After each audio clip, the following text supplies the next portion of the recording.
Every 4 years, the citizens of the United States sit down for one or more nights to watch something which is called the presidential debates.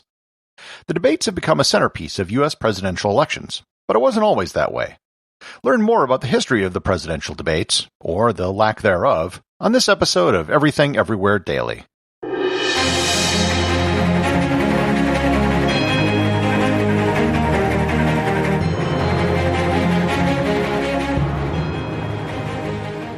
This episode is sponsored by Audible.com.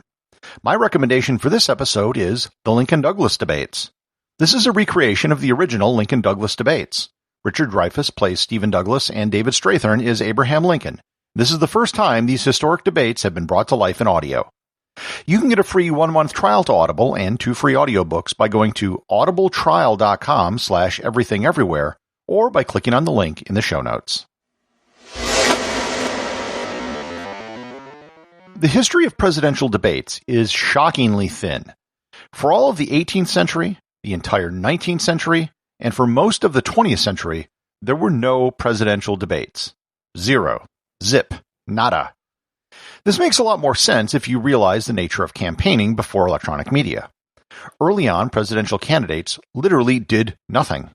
It was looked upon as being undignified for a candidate to speak on their own behalf. Campaigns consisted of party loyalists who would go and drum up support in local communities around the country. Candidates would mostly stay at home and meet with dignitaries who came to visit and pay respects. The first presidential candidate who even bothered to give speeches was William Henry Harrison in 1840, who gave 20 speeches while traveling on horseback. One of the first widely publicized debates between any candidates for any office was between Abraham Lincoln and Stephen Douglas for the Senate seat from the state of Illinois in 1858. They did a series of debates around the state, each of which lasted 3 hours. The strange thing was that the people didn't vote for senators in 1858. State legislatures did. The entire campaign was more for their parties than for themselves. Lincoln brought about a major innovation in his 1860 campaign for president with the wide use of broadsheets. These were large billboard-like prints which were put on the sides of buildings. Lincoln got his image everywhere in probably the first use of mass media in a U.S. presidential election. However, there were no debates. Even with the rise of radio and motion pictures, there were still no presidential debates. Not only were there no debates, but in the course of my research, I couldn't even find a single example of 2 presidential candidates ever sharing the same stage during an election. I'm sure it probably happened, but if it did, it was a really rare occurrence. The first ever attempt at a presidential debate occurred in 1940, when Republican nominee Wendell Willkie challenged the incumbent Democrat Franklin Roosevelt to a debate in person. FDR declined the invitation. The first ever debate between any presidential candidates occurred on May 17, 1948, in the Republican primary between New York Governor Thomas Dewey and former Minnesota Governor Harold Stassen.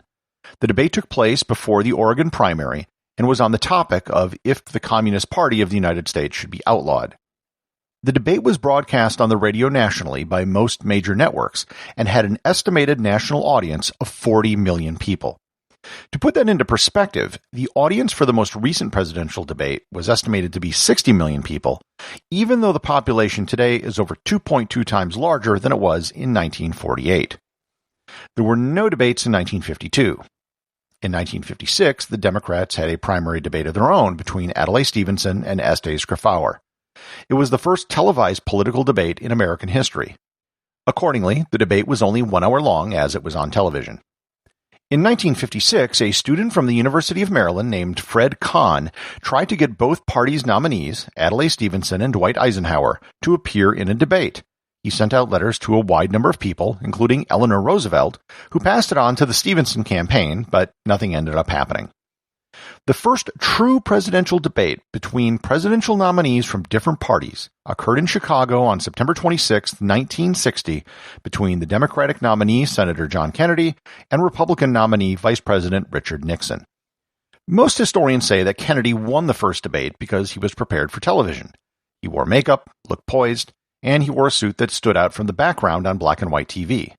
Nixon, who was very comfortable doing radio, didn't have any makeup and wore a suit that blended into the stage. There were 3 other debates held between Kennedy and Nixon, and the consensus was that Nixon won the second and third debate, with the fourth being a draw. Unfortunately for Nixon, the audience for the first debate was by far the largest. This would be the only debate that Nixon would ever participate in because there were no more debates for the next 16 years. 1964, 1968, and 1972 did not have any presidential debates. The next debate was in 1976 between Republican President Gerald Ford and Democrat Governor Jimmy Carter. The 1976 debates were sponsored by the League of Women Voters, whereas the 1960 debates were sponsored by the TV networks. 1976 also had the very first vice presidential debate between Walter Mondale and Bob Dole. In 1980, the debates had to confront an issue they hadn't had to deal with before: a third candidate. Representative John Anderson ran an independent bid for president and was showing up in the polls. President Jimmy Carter didn't want to appear in any debates with Anderson. Governor Ronald Reagan didn't want to appear in any debates without him. The first debate was between Reagan and Anderson, with Carter sitting out. The second debate and the vice presidential debates were canceled. For the third debate, Reagan acceded to Carter's demand, and Anderson was not included. Like John Kennedy 20 years before, Reagan's years of on-camera experience as an actor was widely believed to give him the edge. In 1983, it was revealed that Reagan's campaign had access to Carter's debate briefings, which led to a scandal called DebateGate. In 1987, after sponsoring the debates for the 3 previous elections, the League of Women Voters pulled out. Their complaint was that the 2 major parties were trying to micromanage and control every aspect of the debate. In their statement, they said, quote, "The League of Women Voters is withdrawing sponsorship from the presidential debates because the demands of the 2 campaign organizations would perpetrate a fraud on the American voter. It has become clear to us that the candidates' organizations aim to add debates to their list of campaign trail charades devoid of substance, spontaneity, and answers to tough questions. The League has no intention of becoming an accessory to the hoodwinking of the American public." Unquote. Since then, every presidential debate has been sponsored by the Commission on Presidential Debates, an organization that is co-chaired by the immediate past chairs of the Democratic and Republican national committees. Since the Commission has taken over the debates, only one person from outside the major parties, Ross Perot in 1992, has taken part in a presidential debate. In 2000, the Commission increased the threshold for participation in a presidential debate. A candidate must now poll at 15% or better on 5 national polls to be included. In 2008, the Center for Public Integrity labeled the Commission as a secretive tax-exempt organization who gets 93% of its funding from 6 secret donors whose names have never been released. I'll end this discussion of presidential debates with what might have been the greatest presidential debate in history, but sadly, it never happened. In 1987, Barry Goldwater, the 1964 Republican nominee for president, said in an interview that had President Kennedy lived, they had planned a series of unprecedented debates. He said, quote, "Jack Kennedy and I had been friends for a long time. I actually had a few telephone conversations with him throughout the summer and early autumn of 1963. We eventually developed a debate format that would have completely altered how Americans chose their president. Unfortunately, the president died later on that fall. Afterward, his successor, Lyndon Johnson, wanted no part of it." Unquote. Kennedy and Goldwater, despite their obvious political differences, were good friends. The format they discussed was similar to the original Lincoln-Douglas debates from 1858. There would be no moderator, no time limits, and they would travel together on Air Force One. They would question each other instead of journalists asking the questions for them, and they were prepared for each debate to last several hours. Goldwater noted why the debates had the power to be transformative. Quote, "I also think that the nation would have been surprised to see the amount of respect and friendship we had for one another, despite our obvious differences." Unquote. It's too bad that the Goldwater-Kennedy debates never happened. They could have set a precedent that would have changed presidential campaigns for decades.